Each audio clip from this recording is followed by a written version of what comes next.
काम काम काम, देखो हाइप नहीं करनी है, हाइप नहीं बनानी है, क्योंकि पोर्चुगल के स्कोर से तो अपन लोग एक चीज़ तो सीख चुके हैं। और फर्नांडो सैंटोस के अगर यूरोपियन 2016 की बात करें, वैसे 2016 में भी बहुत हार्ट अटैक मिले थे हमको इस पूरे यूरोपियन कैंपेन में, लेकिन उसके बाद से एक चीज़ जो हमको सीखने को मजबूर कर दिया गया वो ये है कि डेफिनेटली भाई पोर्चुगल कितना खराब खेले कितना अच्छा खेले, अगर नॉकआउट स्टेज में वो पहुंच गए ना, जो कि हम आज पहुंच गए, बकचोदी नहीं होनी चाहिए, लेकिन भाई इतने जाडे में इतना बेहतरीन दिन गया ना।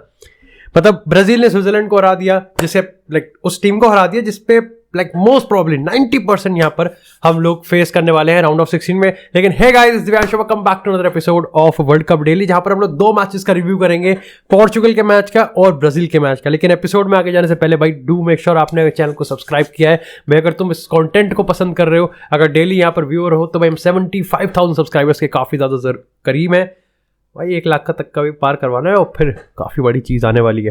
लेकिन सबसे पहले बात करते हैं इस पोर्चुगल की लाइनअप को लेके। घाना से बहुत ज़्यादा डिफरेंट नहीं थी, लेकिन डिफरेंट थी। पेपे आया था, डेनिलो बाहर था, उसके बाद यहाँ पर ओतावियो को बाहर किया गया और उसकी जगह ब्रूनो को फिक्स किया गया और बर्नार्डो सिल्वा को मिडफील्ड में टक इन करके यहाँ पर विलियम कार्वालो के लिए जगह बनाई। अब स्टार्टिंग में कहीं ना कहीं एक दिमाग खराब सा हो रहा था कि यार क्या है। देखो सबसे बड़ा वैसे हेडलाइन बनी थी कि राफेल लियाओ को फिर से नहीं लाया गया, लेकिन इन चीज़ों का आंसर हमको बाद में जाने को देखने को मिला। अब देखो, और सही बताऊं, यहां पर सैंटोस की तारीफ करने की अब मेरे को समझ में भी नहीं आ रहा कि मैं इसको टैक्टिकल मास्टर क्लास कह सकता हूं या फिर मैं इसको टैक्टिकल एडजस्टमेंट कहूं, लेकिन what ever it was absolutely brilliant from Fernando Santos. अब देखो, हाँ, इससे ये रिफ्लेक्ट मत करवा लेना कि मैं ये कह रहा हूं कि पोर्चुगल का गेम प्ले बहुत बढ़िया था। डिसीजन मेकिंग और गेम प्ले में फर्क होता है। देखो सबसे पहले अगर हम पूरे स्टार्टिंग लाइनअप की बात करें तो ये हो रहा था कि राफेल लियाओ नहीं है, आपने चेंजेस कर दिए हैं, विलियम कार्वालो को पुट करके आप करना क्या चाह रहे हो। और वहीं पर अगर हम बात करें यहाँ पर उरुग्वे की, तो उरुग्वे ने यहाँ पर लुइस सुआरेज, अब देखो लुइस सुआरेज लेजेंडरी स्ट्राइकर है, लेकिन पिछले मैच में हमको देख गया था that he was not running up to his potential और कहीं ना कहीं उरुग्वे को नीचे लेके बैठ रहा था। वहां पर आपने कवानी को डाला, डार्विन नूनेज था, फाडे वाल्वर्डे, बेंटनकोर। गेम में पता है कि बेंटनकोर ने क्या करा, तो लेट्स पुट सम रिस्पेक्ट। और ये साफ पता चल गया कि बेंटनकोर ने को बहुत ज्यादा मदद मिली है एंटोनियो कॉन्टे के अपॉइंटमेंट से लेके। लेकिन जैसे ही मैच स्टार्ट हो ना, अब पहले 5 मिनट में तो यहां पर उरुग्वे ने पूरा प्रेस करा और कहीं ना कहीं लोग समझ रहे थे यार पोर्चुगल की लाइनअप को लेकर कहीं ना कहीं पोर्चुगल ने डिफेंसिव या फिर अटैकिंग दोनों का बैलेंस बनाया है, बिगाड़ा है, पता नहीं, लेकिन अब पोर्चुगल स्ट्रगल करने वाली है। लेकिन जैसे जैसे गेम आगे बढ़ा ना, पोर्चुगल ने भाई कंट्रोल अपने हाथ में ले लिया। और देखो ये एक्सपेक्टेड भी था, क्योंकि मेरे को ये लगता है कि इवन इफ अगर हम ज्यादा अटैकिंग जाते हैं या फिर हम ज्यादा, यार आलिया भट्ट डांस करिए, बट अगर हम ज्यादा अटैकिंग जाते हैं या फिर ज्यादा डिफेंसिव जाते हैं, कहीं ना कहीं हमको ये चीज समझनी पड़ेगी कि पोर्चुगल के पास इतने बेहतरीन टेक्निकलिटी प्लेयर्स है ना कि भाई वो कहीं से भी आउटलेट निकाल सकते हैं। तुम खुद सोचो यार, Bernardo Silva, Bruno Fernandes, Ruben Neves और विलियम कार्वालो टैंकर है, लेकिन हाँ बट स्टिल अ प्लेयर है। ऊपर से जाओ कैंसेलो और नूनो मेंडेस, यार वाह, हायर एंड भाई। मैं एक्सपेक्ट नहीं करता मैं किसी पीएसजी प्लेयर अपार्ट फ्रॉम, अगर लियो मेसी की बात करें या फिर नेमार की बात करें, किसी पीएसजी प्लेयर के लिए मैं कभी फील करूंगा। हाँ, रेमोस भी उसमें इंक्लूडेड है और एक हद तक नवाज भी था, बट नूनो मेंडेस ने यार आज दिल जीत भी लिया और दिल रुला भी दिया। बिकॉज जब वो आया तो he was playing like mad. भाई पोर्चुगल बहुत ज़्यादा एक्टिव लगती थी। मैं शायद से to be honest with you, मेरी जाओ कैंसेलो पे ज़्यादा नज़र भी नहीं थी, मेरी इसी फ्लैंक पे नज़र थी। लेकिन जब वो गया, in the way he like he was going out, जिस तरीके से वो रो रहा था, as a Portugal fan and even as a football fan, कहीं ना कहीं आपको बुरा लगता है। It's not just because of Nuno Mendes, it's because like आप फील करने लगते हो कि प्लेयर्स के लिए भी, इवन द प्रोफेशनल्स हैं, पैसा कमाते हैं, फेम वगैरह, it means a lot to play at that stage. वो टेंशन वगैरह में भूल के कहीं ना कहीं वो अपना सपना पूरा कर रहे होते हैं। और नूनो मेंडेस की उम्र ही क्या है यार, 20-21 साल का लौंडा है यार। दैट्स डेफिनेटली भाई पुट रिस्पेक्ट। लेकिन इसी के साथ अगर बात करें यहाँ पर भाई, जब राफेल गुरेरो आया तो अब पता क्या है, अब प्रॉब्लम ये होती है कि जो अब मैंने ये समझ गया था कि पोर्चुगल को ना थीम सेट करना है, और थीम है टोटल डोमिनेंस का। मतलब मेरे को भाई इट्स रियली शॉकिंग कि एक्चुअली मैं ये कह रहा हूँ कि पोर्चुगल का थीम यहाँ पर टोटल डोमिनेंस का है, क्योंकि ये चीज़ तो हम स्पेन, जर्मनी, इन टाइप की टीम्स के अगेंस्ट हम कहते हैं, लेकिन यहाँ पर पोर्चुगल को डोमिनेंस चाहिए थी और उनको मिली भी। और इसके पीछे 2 बड़े कारण थे। देखो सबसे पहला कारण तो ये था, कैसे 3 कह सकते हैं, एक यूरुग्वे का भी है। देखो पहला कारण तो ये था कि अपने पास ऐसे प्लेयर थे जिनके पास स्किल्स है, टेक्निकल क्वालिटी है और वो खेल सकते हैं। बर्नार्डो सिल्वा, ब्रूनो फर्नांडिस, जाओ कैंसेलो, नूनो मेंडेस भी हम कह सकते हैं, उसके जाओ फिलिक्स है, एंड देन अगेन आप रूबन नेवेस को भी कह सकते हो।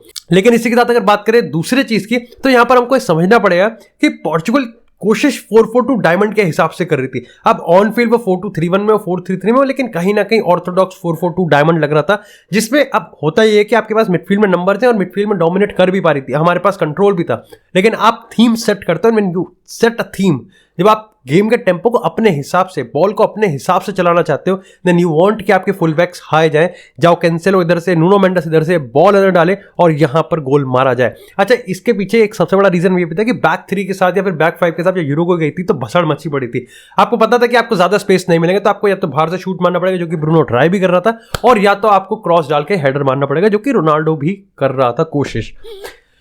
यूरुग्वे का देखो, फादे वल्वर्दे, और अगर हम बात करें वेसिनो की, तो भाई वो खेल रहे थे नंबर 8 पे। बेंटनकोर की बात करें तो आई थिंक बेंटनकोर नंबर 8 पे खेल रहा था, फादे वाल्वर्दे नंबर 8 पे ये खेल रहे थे। नंबर 6 में यहाँ पर वेसिनो था, और भाई ये दोनों प्लेयर्स डेफिनेटली बहुत तगड़ा खेल रहे थे। बेंटनकोर तो भाई 2-3 चांस, एक चांस पे तो वो लिटरली गोल स्कोर करता था। अगर डियोगो कोस्टा, मतलब पोर्चुगल की इस टीम में बहुत सही परफॉर्मेंस निकल के आई है, और कहीं ना कहीं पिछले मैच से काफी ज्यादा इंप्रूवमेंट भी देखने को मिला, कहीं ना कहीं चीजें चेंज भी हुई हैं। अगर फादे वाल्वर्दे की बात करें तो he was pressing, he was playing up top, लेकिन कहीं ना कहीं डिफरेंस नहीं बना पाया। ऑफ कोर्स सब कार्लो एंसेलोटी नहीं होते। अब अगर बात करें यहाँ पर चीज़ों की जो बहुत अच्छी लगी मेरे को पोर्चुगल स्क्वाड में, सबसे पहले तो भाई we have now multiple clutch. पिछले गेम में राफेल लियाओ था, उसके बाद इस गेम की बात करें, नहीं राफेल लियाओ था, लेकिन इस बार टोटली ब्रूनो फर्नांडिस है, कोई शेयर ही नहीं है किसी और का। तो डेफिनेटली यहाँ पर ब्रूनो फर्नांडिस का एब्सोल्युटली गोल्डन टूर्नामेंट जा रहा है। देखो ब्रूनो रोनाल्डो वाले उसकी बात करें, और रोनाल्डो के मैं नेट पे चेक कर रहा था भाई, इतना बस क्रिएट करते हैं ना। ऑफ कोर्स यार, I mean like people senti लोग होते हैं, तो रोनाल्डो ने बॉल को टच करा है, हेयर, वैसे देखो कायदे से तो हेयर ने टच करा था, लेकिन मेरे को नहीं पता कि भाई वो हेयर के माने जाते हैं नहीं माने जाते हैं। लेकिन मेरा तो सीधी सी बात है, लाइक अगर वो रोनाल्डो को गोल दिया तो मैं बहुत ज्यादा खुश होता, लेकिन अगर वो ब्रूनो को दिया गया तो ऐसा नहीं है कि मेरे को कोई दिक्कत है, क्योंकि ultimately I am happy for Bruno as well, क्योंकि भाई वो चला रहा है यार इस पूरे टूर्नामेंट को। एंड सबसे बड़ी चीज, पोर्चुगल जीत रही है यार। तो देखो ESPN वगैरह क्रिएट करेंगे, लेकिन अपन को कायदे में रहना है, we have to be a true football fan and we have to enjoy this moment. अपना मोमेंट यार, लोग तो करेंगे कोशिश भंग करने की, साथ अब ये नहीं दिखाएंगे कि रोनाल्डो ने मैच खत्म होने के बाद अपने प्लेयर्स को अपील करी थी कि भाई चलो यार अपने फैंस को जाकर अपलॉड करते हैं। ये नहीं करेंगे कि ब्रूनो ने जो पेनल्टी मारी थी उस पर किस तरीके का क्रिस्टियानो रोनाल्डो का रिएक्शन था। ओके, इस उसमें नहीं जाते। सबसे बड़ी अच्छी चीज ये थी कि राफेल लियाओ था, डियोगो कोस्टा की इंपॉर्टेंट परफॉर्मेंस आई थी और ब्रूनो अच्छा डिक्टेट कर रहा था। साथ ही अगर हम बात करें यहाँ पर एक सबसे अच्छी चीज की, ये था कि फ्लूइडिटी दिखी, भाई फ्लूइडिटी बहुत अच्छी दिखी। पोर्चुगल ऐसा भी था कि डोमिनेट कर रही थी, लेकिन वो डोमिनेट स्टाइल में कर रही थी, पासिंग कर रहे थे, ये था फाइनल एग्जीक्यूशन था। लेकिन हमने इस पूरे वर्ल्ड कप की थीम देखी कि फाइनल एग्जीक्यूशन में बहुत सारी टीम ने हगाए। साथ ही अगर हम बात करें यहाँ पर अब थोड़ी सी दिक्कत की,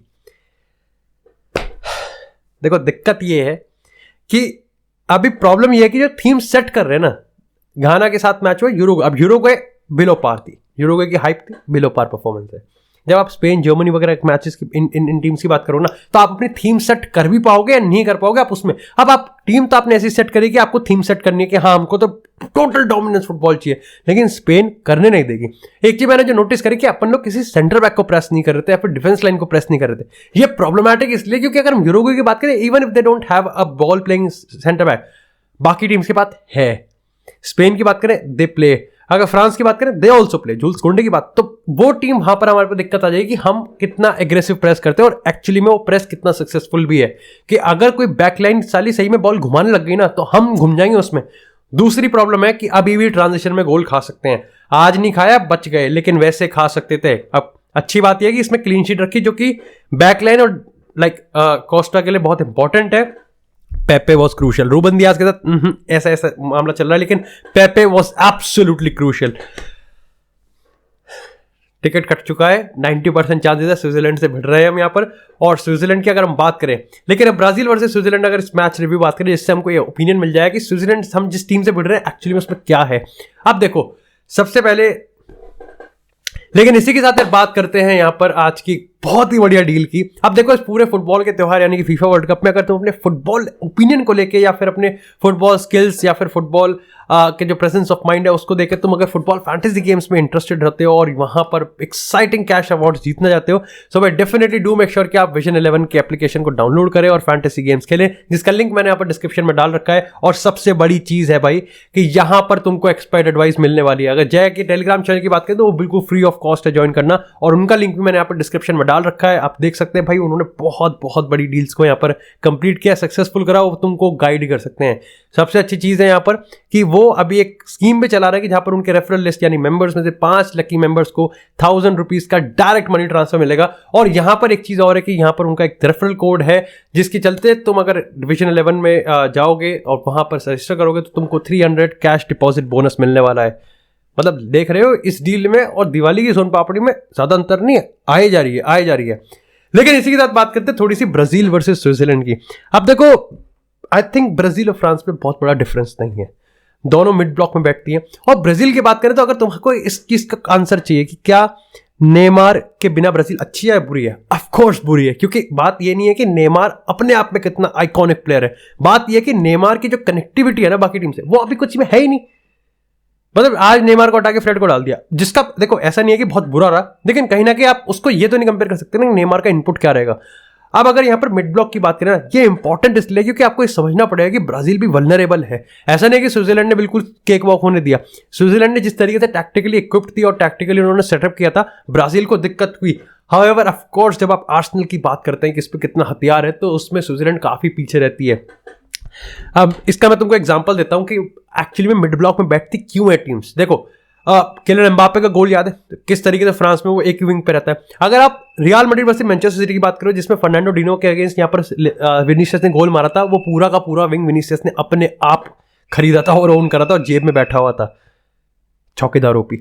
लेकिन यहां पर आपको समझना पड़ेगा कि ये चीज इंपॉर्टेंट क्यों है, क्योंकि देखो यार ब्राजील एग्रेसिवली प्रेस ज्यादा नहीं करती है, मिड ब्लॉक में बैठना पसंद करती है, और आपको ये समझना पड़ेगा कि उनके पास ऐसे प्लेयर्स हैं कि वो गेम को अपने हिसाब से सेट करके एक रन बना के तोड़ सकते हैं। और आज के मैच में ये हुआ था।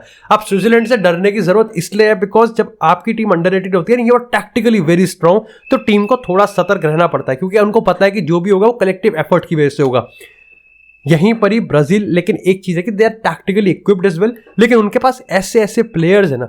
And the biggest thing is कि आप इस पूरे वर्ल्ड कप में देख रहे हैं कि क्लच हो रहा है।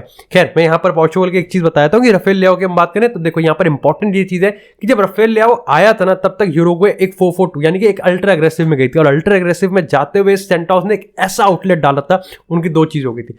पहली बात तो ना यूरुग्वे को ये दिमाग में है कि हमको अटैक करना है, लेकिन उनके दिमाग में ये भी है कि यार इन्होंने राफेल लियाओ को छोड़ रखा है और राफेल लियाओ सबसे लीथल प्लेयर है इस पूरी पोर्चुगल का। और दूसरी चीज है कि पोर्चुगल को खुद भी पता है कि ठीक है अगर अपन को काउंटर करना है ना तो राफेल लियाओ के थ्रू इतना बेहतरीन आउटलेट मिलेगा कि यहां पर वो फोड़ फाड़ देगा, इनको फोड़ फाड़ देगा। फोड़ फाड़ क्या होता है?